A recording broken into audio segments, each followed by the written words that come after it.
UKLO 1 year masters. No IELTS required up to 5 years visa. High visa success rate. ఏంటంటే కూర్చుని మాట్లాడుకుంటే అయిపోయే విషయాల్ని కొట్లాటల దాకా తెచ్చారు వాళ్ళు. అప్పుడు ఇంకో బాధ ఏమేసిందంటే ఫస్ట్ టైం నా హస్బెండ్ నన్ను క్వశ్చన్ చేశాడు ఫస్ట్ టైం. అప్పుడు ఎప్పుడు దాకా ఎందుకు నీకు రాజకీయాలు ఎందుకని సొంత పార్టీలో వాళ్ళు దాడి చేస్తే ఇప్పటి వరకు నువ్వు ఇన్స్టంట్ యాక్షన్ తీసుకోలేకపోయావు నీ పార్టీ సైడ్ నుంచి.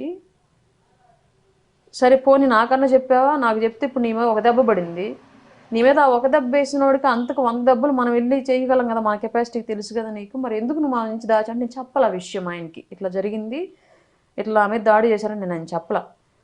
హాస్పిటల్లో అడ్మిట్ అయ్యి కంప్లైంట్ అంతా అయిపోయి పోలీస్ డిపార్ట్మెంట్ మీడియా కూడా వెళ్ళినాక ఆయనకి చెప్పాను నేను విషయం ఇలా జరిగింది, ఇలా వచ్చాను, ఇలా ఉన్నాను నేను ఇక్కడ అని చెప్పేసి.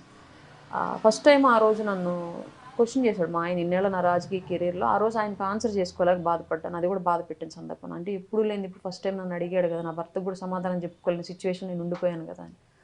అదొకటైతే జరిగిన తప్పుని దిద్దుకోవాల్సింది పోయి నా మీద ఇంకా వాళ్ళకి సపోర్ట్గా ఉండేటువంటి మహిళలతోటి నా మీద నా క్యారెక్టర్ని బ్యాడ్ చేసేలాగా వీడియోలు చేయించారు. ఇవన్నీ మీరు కళ్యాణ్ గారి దృష్టికి తీసుకెళ్ళారండి? అన్నయ్యకి తెలుసు. నన్ను నమ్మావు కదా, కొంచెం ఓపిక్గా ఉండి నేను సరైన టైంలో యాక్షన్ తీసుకుంటా అన్నారు. ఫర్దర్గా కూడా నాకు గౌరవ మర్యాదలు ఎక్కడ తగ్గలేదు, నాకు ఇచ్చే ప్రయారిటీ ఇస్తూనే ఉన్నారు ఆయన.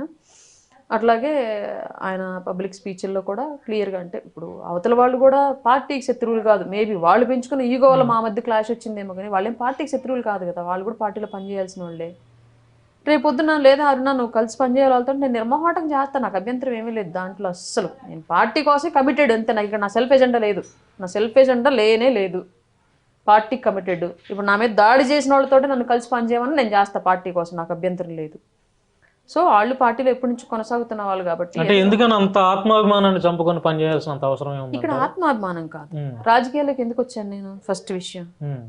సొసైటీలో ఇప్పుడున్న రాజకీయాలు బాగాలేవు, అట్లాంటి రాజకీయాలు మార్చడానికి ఒక వ్యక్తి వచ్చాడు, అతను ఒక్కడే ఉంటే ఎక్కువ కాలం పోరాటం కష్టమైద్ది, మేమందరం పోయి ఆయనకు అండగా నిలబడితే ఎక్కువ కాలం పోరాడగలడు, ఆ సొసైటీలో వచ్చే మార్పు వల్ల నాలాంటి పేదలు బడుగు బలహీన వర్గాలు లబ్ధి పొందుతారు ఆయన నాయకత్వంలో నమ్మి కదా నేను ఆయన కోసం దిగాను.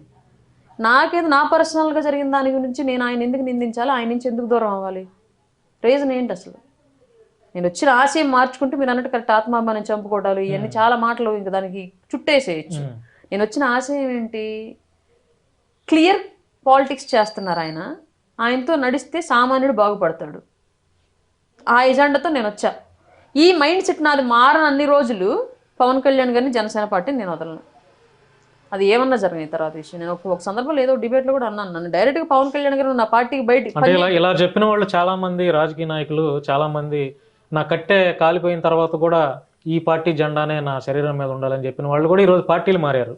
ఇప్పుడు మీరు కూడా అదే కావాలని చెప్తున్నారు, ఎందుకంటే రాజకీయాల్లో మీరు ఉన్నారు కాబట్టి. రాజకీయాలను ఆదాయం ఎప్పుడు ఏమైనా జరగవచ్చు కదండి. రాజకీయాలను ఆదాయ మార్గంగా చూసుకునే వాళ్ళు అట్లాంటి మాటలు మాట్లాడతారు, బట్ నాకు రాజకీయాల ఆదాయ మార్గం నేను ఇవాళ కూడా పార్టీ మీద ఆధారపడలే. ఇప్పుడు స్టిల్ ఈ రోజు కూడా నాకు పార్టీ ఏమి ఇచ్చిందని అడగను ఎవరిని, నేనేం చేయగలను చెప్పండి అంటే అంతే. నేనేం చేయగలను పార్టీకి, ఇక్కడ ఏం చేయగలను, సోషల్ మీడియాలో ఏం చేయగలను, మీడియాలో ఏం చేయగలను, గ్రౌండ్లో ఏం చేయగలను, నియోజకవర్గంలో ఏం చేయగలను, జిల్లాలో ఏం చేయగలను, మండలంలో ఏం చేయగలను, ఇదే అడుగుతాను, ఇంకేం అడగను. ఎవరన్నా లోకల్గా ఉన్నటువంటి లీడర్ తోటి సరిగ్గా ఇంటరాక్షన్ లేక సపోర్ట్ లేక ఫోన్ చేసిన మేడం పలానా ఆయన ఇలా ఉండాలని నేను ఏమన్నా ఇవన్నీ వద్దు, నేనేం చేయగలను నీకు చెప్పు, నీకేమైనా చేయగలను నేను చెప్పు చేస్తా, నీకు అక్కడ సపోర్ట్ ఏమైనా కావాలా, పని ఏమైనా కావాలా చేస్తా, అంతే నా పరిధిలో నేను ఏం చేయగలను అంతే చేస్తానంటే. అంటే ఇక్కడ నేను వాళ్ళలాగా రాజకీయాన్ని ఆదాయ మార్గంగా హోదా కోసం చూసుకోవట్లేదు. రేపొద్దున నాకు ఏదైనా సపోజ్ ఒక పదవి ఇచ్చారనుకోండి, మీరు అన్నట్లు ఇందాక మీకు ఎందుకు ఇవ్వలేదు, ఇచ్చారనుకోండి, ఇచ్చినా కూడా దాన్ని నేను హోదాగా ఫీల్ అవ్వలేను.